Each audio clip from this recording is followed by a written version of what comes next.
12th house lord is directly connected with ashram.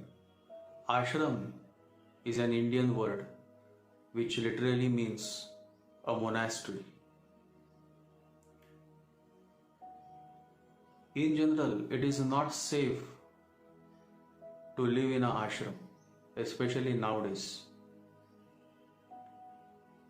Maximum politics happens in the ashram, in the monastery.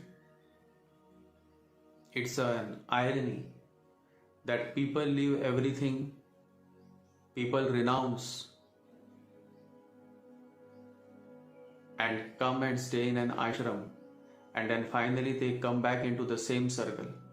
The same thing starts: politics, jealousy, whether he is better than me or I am better than him, who is close to the master. All this kind of competition, jealousy, politics, all these things happen in an ashram or in a monastery. So it is not safe to stay in ashram. I am totally against of this idea of living in an ashram. And there is a reason for it. And the reason is that you come out of this materialistic world and then you get back into the same world. Just the appearance is different.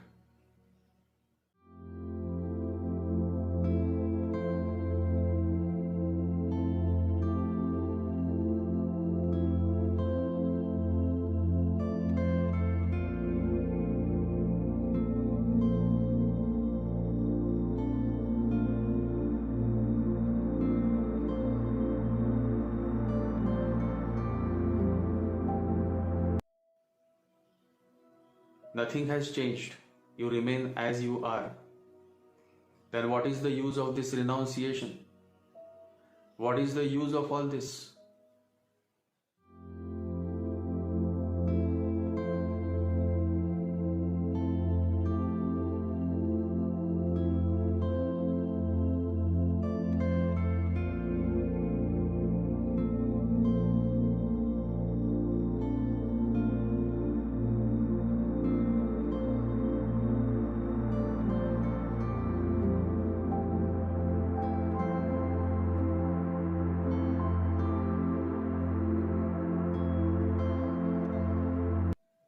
That is why 99% of all these men and women who stay in ashram, they never progress on spiritual path. It is a hard fact, a hard truth. Those who are aware, they know it very well, because they have read in the newspapers that maximum scandals and scams have happened in the ashram.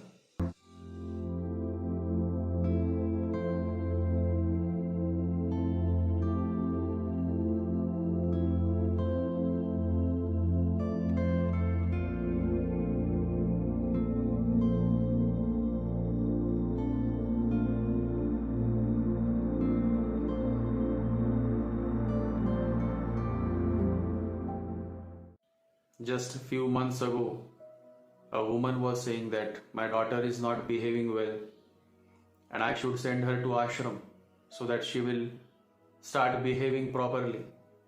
I said to her, please don't do it, because you are sending her with some good intention. There is a high possibility that she may be exploited, because ashram is not a safe place, and you don't need to renounce everything and go to ashram to attain God. That never happens. 99% of all the great masters have attained without going to any ashram.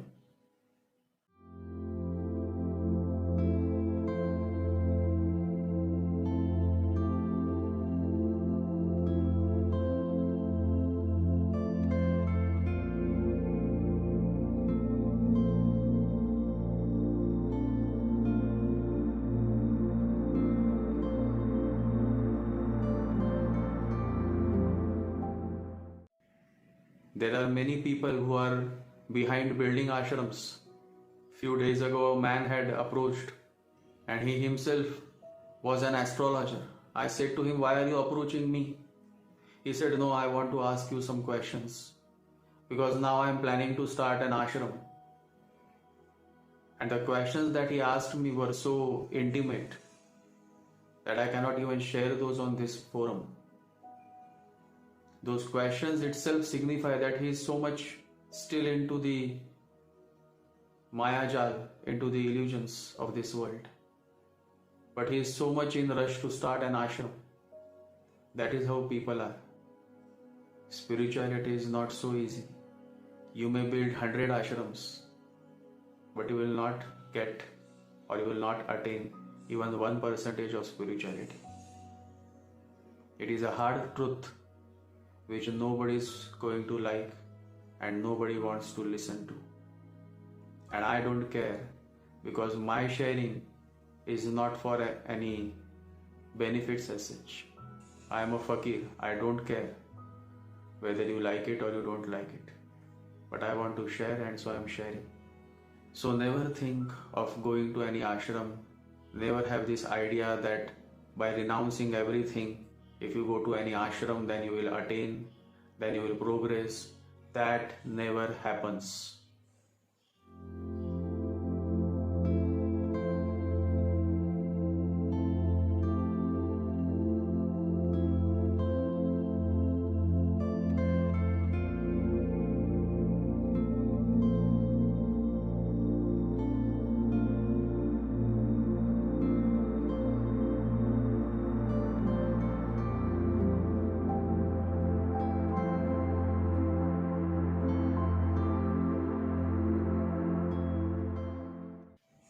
Many people who stay in the ashram are either total failure, dejected, depressed, frustrated, and I say this based on what I have seen. I am not sharing anything from any books. It is through my own experience on what I have seen. Ashram is not a safe place. There was a time during the age-old ancient times when it was a safe place, because that kind of environment was there, that kind of understanding was there, the master was there. And there have been incidences when the master is there, but still there have been some problems, some terrible things happening in the ashram while the master is still there. So you tell me, if the master is not there and the ashram is running, what will be the scenario? Many people think that ashram is a place where they can just escape. They consider it as a abode of where they can escape. And a man who tries to escape from this material world never attains God. Only that man who is willing to face all his problems and all his difficulties and all the challenges of life while staying in this material life will attain God at some stage of this life or next life.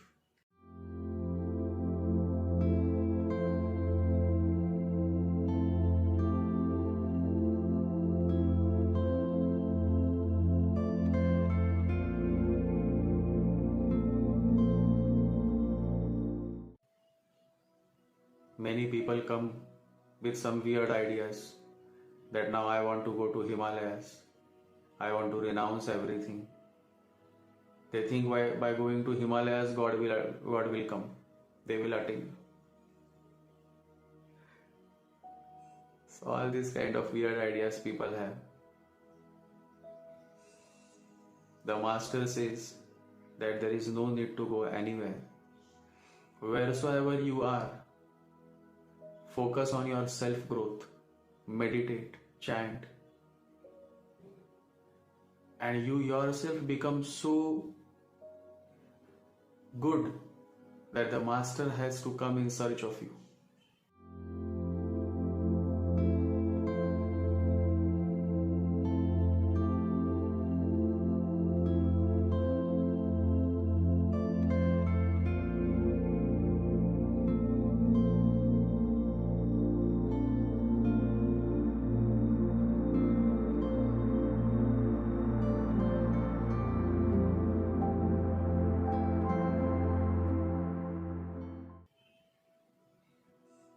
there is no need to go anywhere. People think that by going to some mountain, they will attain. Nothing happens. There are thousands and thousands of monks all around those mountains. Not a single has attained anything. Whereas there is someone as a Lahari Mahasaya, who was the guru of Yukteswar Giri, and Yukteswar Giri was the guru of Paramahansa Yogananda. But Lahari Mahasaya always remained in this material world. He wanted to set an example that by being here itself, you can attain self-realization. You need not go anywhere.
So the first point is, anytime going to an ashram is not a good idea. And the second point is, if your 12th house lord is afflicted, is weak, is poor, then you should always be more cautious of staying away from the ashram, from the monastery. Because the very idea that only monastery or ashram is the path towards God is very wrong.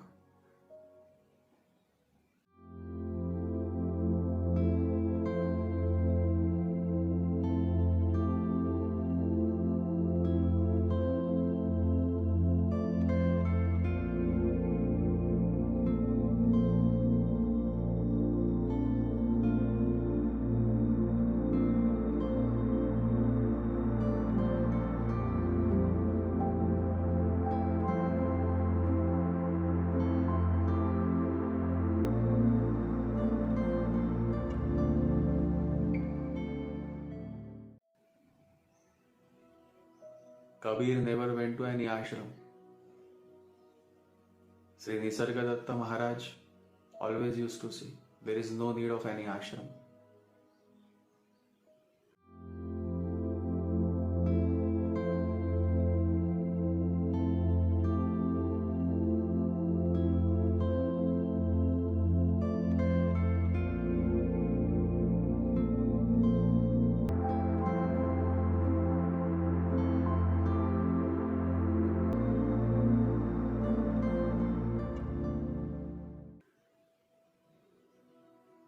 And people are always behind that, come on, start an ashram.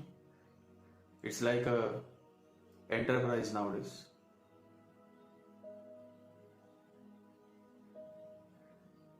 But the real seeker never goes to any ashram. It is not required. Wheresoever you are, if you focus, if you are consistent, you will attain. And you need not go anywhere.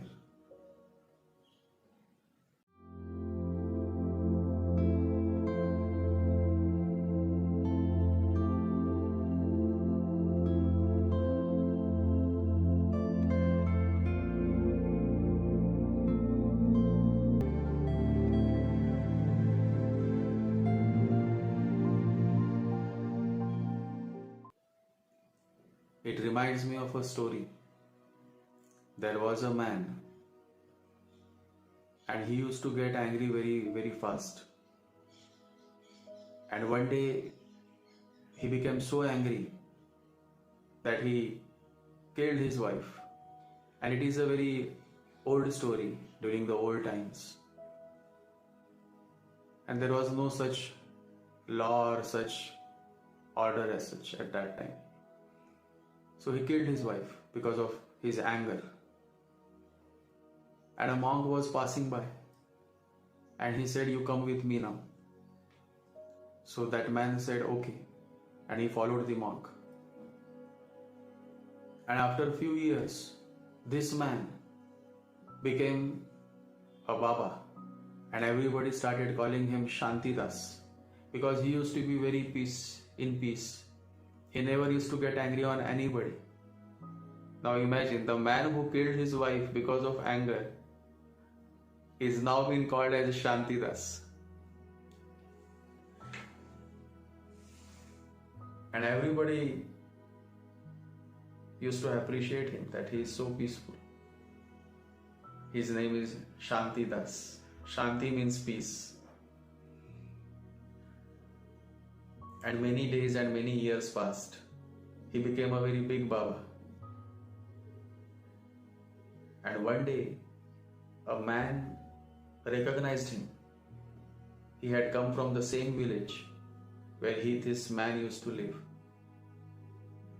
And the man said, "Are you Raghav?" So Shantidas quickly recognized that this is the same man from my village. And if I say something, then everybody will come to know that out of anger I had killed my wife. So he said nothing. After a while, the man again said, "Are you the same Raghav?"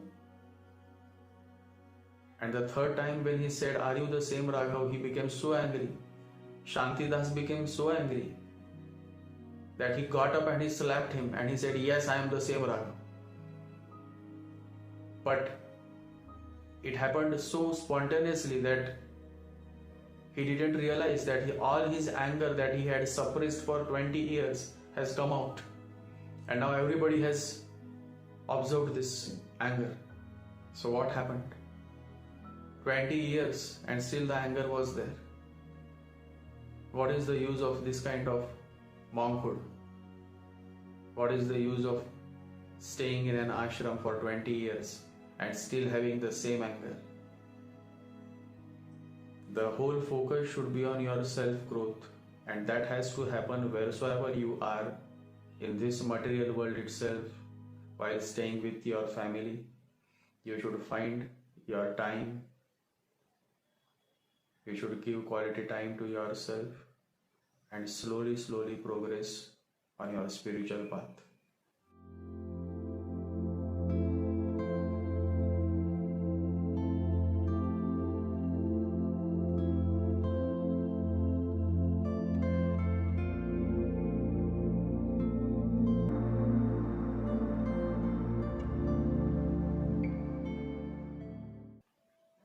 Never rush.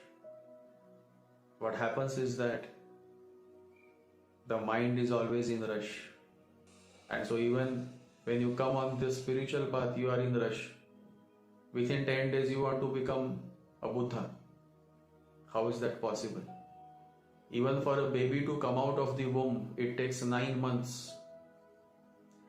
So the whole message of this video is this, that do not fall in the trap of this ashram or ashram life. Spirituality and ashram or spirituality and monastery has nothing to do. You can find your spiritual path, you can attain your spiritual progress while living in this same material world.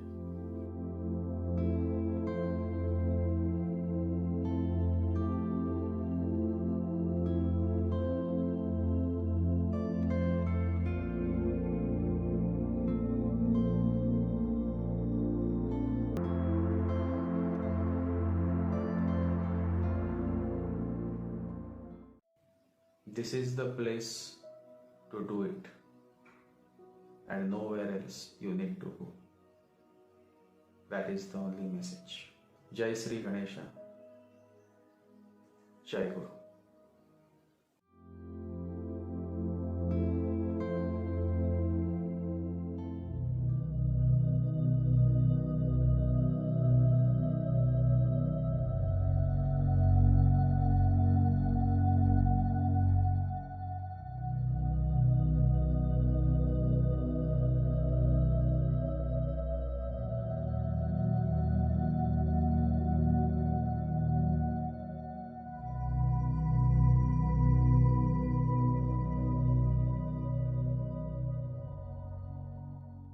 ॐ गं गणपतये नमः।